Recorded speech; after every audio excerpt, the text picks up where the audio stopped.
l'histoire commence par l'introduction d'une nouvelle élève nommée Lynn, qui vient de transférer de son ancienne école parce que son père a insisté pour qu'elle fréquente cette nouvelle école. À ce moment-là, son père vantait également les réalisations de Lynn, tant académiques que non académiques. Le directeur, qui a vu cela, a réagi avec beaucoup de fierté. Cependant, lorsque Lynn a découvert que son père devait payer une somme importante, elle a ressenti un profond sentiment de culpabilité et a essayé de refuser, insistant pour rester dans son ancienne école afin d'alléger le fardeau de son père. Lynn a fait cela pour réduire les dépenses de son père, qui ne travaillait que comme enseignant. Mais le directeur a décidé de renoncer à tous les frais de scolarité de Lynn, et elle n'avait pas besoin de payer pour fréquenter l'école. Le directeur a même garanti que Lynn bénéficierait de déjeuners gratuits. En entendant cela, Lynn s'est finalement inscrite dans la prestigieuse école en Thaïlande, ressentant un mélange d'excitation et d'anxiété. Malgré la pression, Lynn espérait pouvoir répondre aux attentes placées sur elle. Peu après, lorsque Lynn s'apprêtait à prendre une photo, elle rencontra une femme nommée Grace, et leur amitié commença.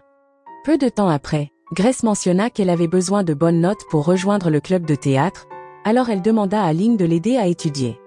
En entendant l'appel de son amie, Lynn ne pouvait pas refuser et décida d'aider Grace avec les devoirs que leur professeur leur avait donnés. Le lendemain, lorsque l'examen commença, Lynn fut choquée de constater que les questions de l'examen étaient identiques aux questions de pratique données par leur professeur. Cependant, Grace ne pouvait toujours pas y répondre correctement, alors Lynn dut l'aider. Après avoir terminé son propre test, Lynn commença à aider Grace.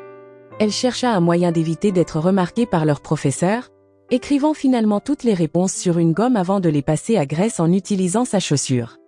À ce moment-là, la chaussure de Grace glissa, mais heureusement, Lynn réussit à la récupérer et soumit rapidement sa feuille d'examen. Le lendemain, les résultats de leur test furent distribués, et Grace était aux anges parce qu'elle avait obtenu 3,87. À cause de cela, Grace invita Lynn à rencontrer son petit ami, Pat, le fils d'un propriétaire d'hôtel. Alors qu'il se détendait, Pat sourit à Lynn et la remercia chaleureusement pour avoir aidé Grace, disant que sa petite amie avait eu des difficultés et que Lynn avait fait une grande différence pour elle. Il proposa ensuite à Lynn un emploi, lui demandant de fournir des réponses comme elle l'avait fait pour Grace, avec un paiement de 3000 bahts par session. De plus, Pat prévoyait d'amener 4 de ses amis.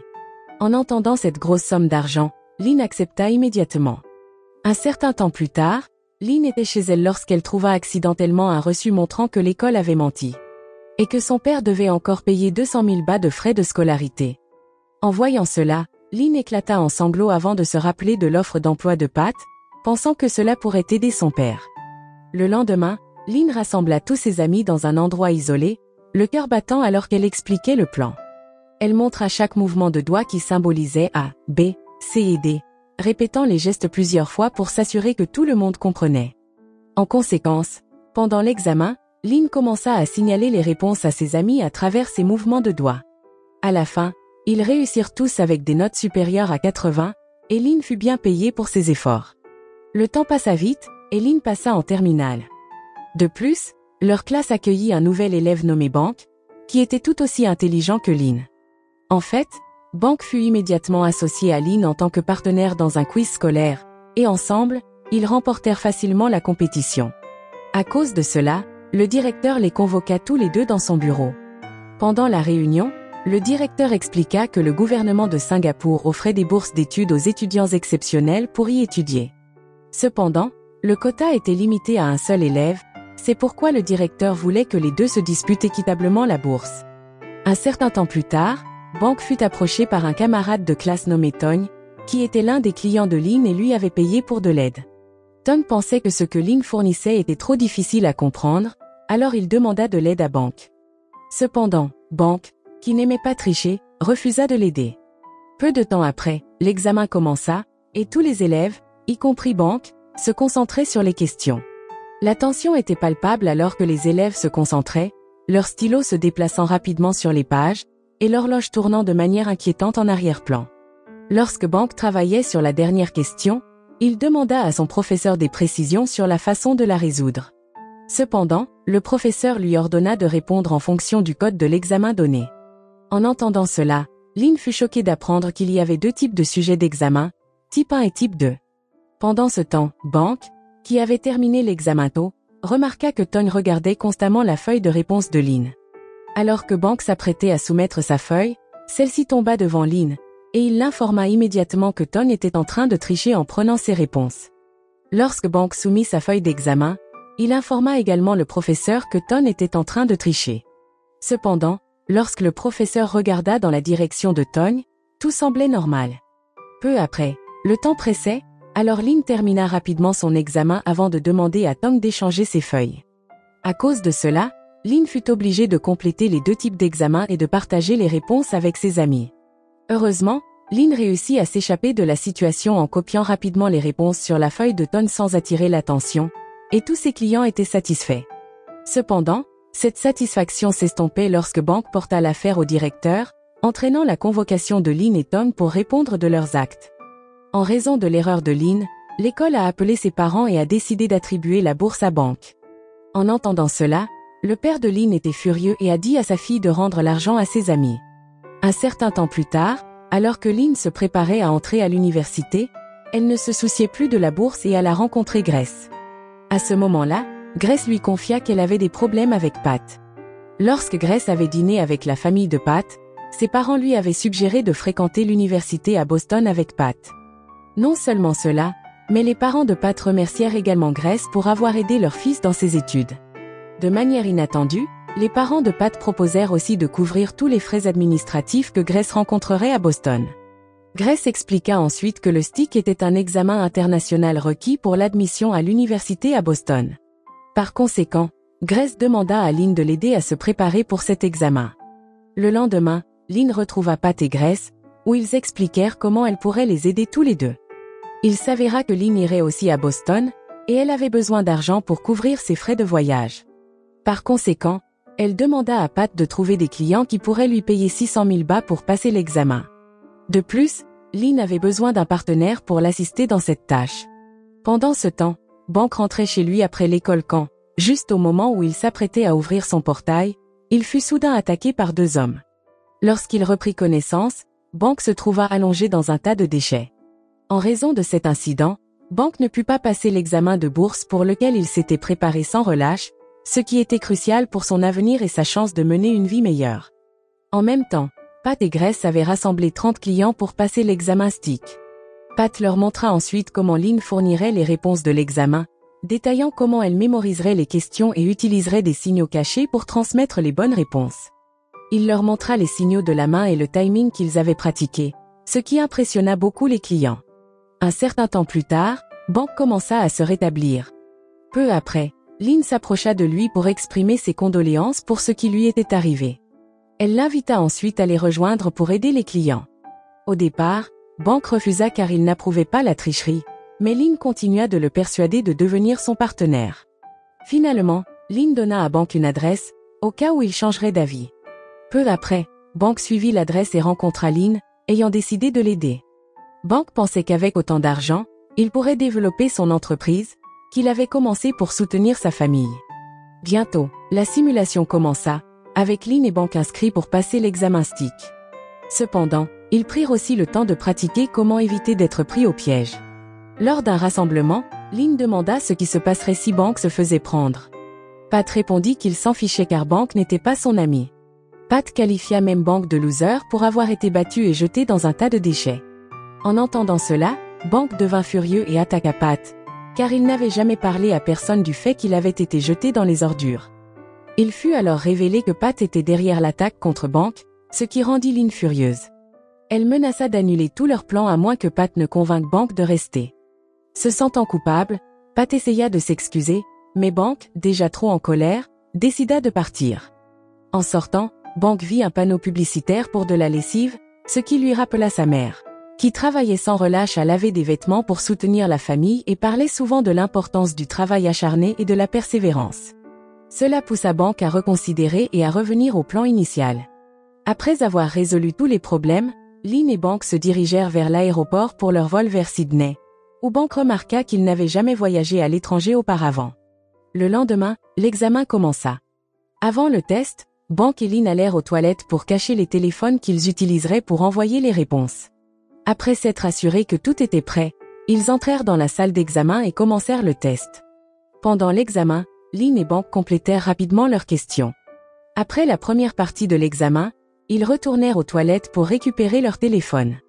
Tous deux tapèrent rapidement les réponses qu'ils se souvenaient et les envoyèrent à un groupe de discussion comprenant Lynn, Grace, Pat et Bank.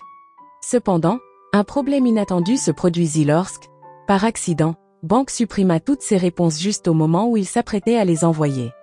En conséquence, Grace et Pat, qui attendaient depuis longtemps, devinrent frustrés car Bank n'avait pas encore envoyé les réponses.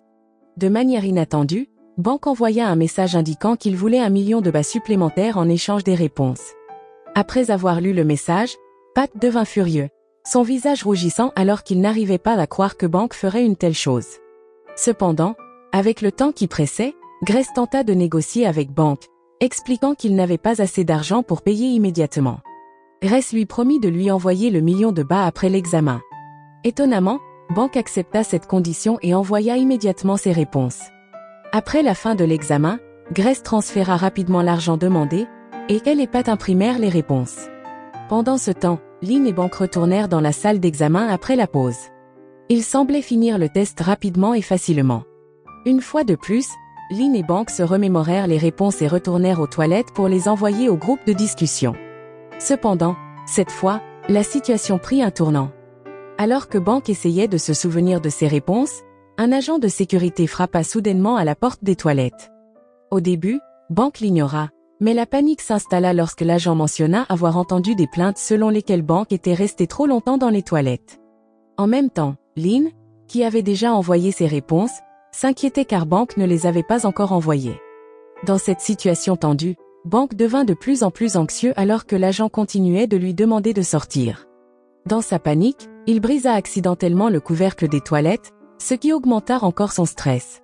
Désespéré d'éviter d'être pris, Bank essaya de détruire son téléphone, mais l'agent réussit à enfoncer la porte des toilettes et le surprit avant qu'il puisse finir. De l'autre côté, Lynn sortit des toilettes et vit Bank en train d'être interrogé après avoir été attrapé.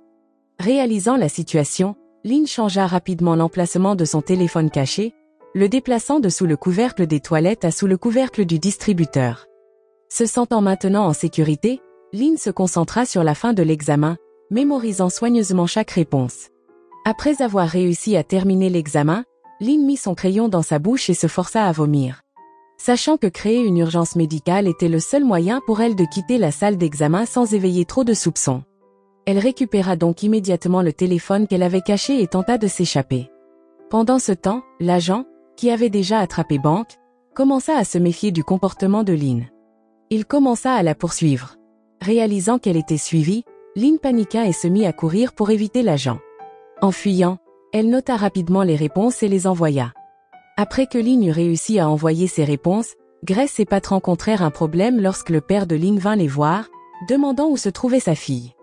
Il était devenu suspicieux après n'avoir pas eu de nouvelles de Lynn pendant des heures et avait retrouvé Grace et Pat en posant des questions autour de lui, déterminé à découvrir ce qui se passait. À ce moment-là, le père de Lynn insista pour qu'ils disent la vérité, les avertissant que s'ils mentaient, ils porteraient l'affaire à l'école. Sans autre choix, Grace hésita, le cœur battant alors qu'elle envisageait les conséquences de mentir. Elle décida de tromper le père de Lynn en disant que Lynn était avec son petit ami, espérant qu'il la croirait et partirait sans poser plus de questions. De manière inattendue, le père de Lynn sembla les croire et quitta immédiatement les lieux. Après son départ, Grace et Pat reprirent rapidement leur travail. Pendant ce temps, Lynn fut approchée par l'agent de sécurité, et elle se força à vomir à nouveau pour le convaincre qu'elle était vraiment malade. Cependant, l'agent ne s'en soucia pas et insista pour que Lynn retourne dans la salle d'examen. De retour, Lynn vit Bank être interrogé. Il lui posait des questions précises sur la manière dont il avait eu accès aux réponses de l'examen et sur qui d'autres étaient impliqués. Bank, visiblement bouleversé, balbutia alors qu'il essayait de se défendre, mais sa voix se brisa sous la pression. Lynn entendit qu'il risquait d'être banni de l'examen STIC à vie. Un certain temps plus tard, Lynn rentra en Thaïlande, où Grace et Pat l'attendaient, prévoyant de l'inviter à une célébration pour leur succès. Cependant, Lynn n'était pas d'humeur et déclina rapidement l'invitation. Non seulement cela, mais elle réprimanda tous les deux parce que Bank avait été attrapé. Lynn leur dit qu'elle ne voulait plus être impliquée dans ce genre de travail. Peu après, alors que Lynn attendait d'être récupérée à l'aéroport, il s'avéra que son père était déjà là pour la prendre. En voyant l'expression de son père, Lynn éclata immédiatement en larmes, et son père lui demanda d'inviter Bank à les rejoindre pour le dîner. Après avoir traversé le stress d'avoir failli se faire prendre, de voir Bank être interrogée et de faire face à la déception de son père, Lynn décida de changer de vie. Elle postula pour devenir étudiante dans le domaine de l'éducation, car elle voulait être enseignante comme son père. Pendant ce temps, Grace, Pat et quelques autres qui avaient réussi l'examen étaient vus en train de profiter d'une fête. Un certain temps plus tard, Lynn rendit visite à Bank dans son laverie, où elle remarqua qu'il avait acheté plusieurs nouvelles machines à laver. En discutant, Bank mentionna qu'il ne serait plus impliqué dans des affaires louches et invita même Lynn à être sa partenaire. De manière inattendue, il la menaça en disant que si Lynn refusait, il la signalerait aux autorités du stick. Apparemment, la frustration de Bank face à sa propre situation, combinée à un désir de regagner un certain contrôle et pouvoir sur Lynn, le poussa à faire cette menace. Malgré cela, Lynn n'en tint pas compte et quitta immédiatement la maison de Bank. La morale de cette histoire, la tricherie se terminera par la trahison, le stress et le risque de détruire leurs opportunités à l'avenir. En fin de compte, la véritable croissance et l'estime de soi se trouvent dans le travail acharné, l'honnêteté et l'endurance.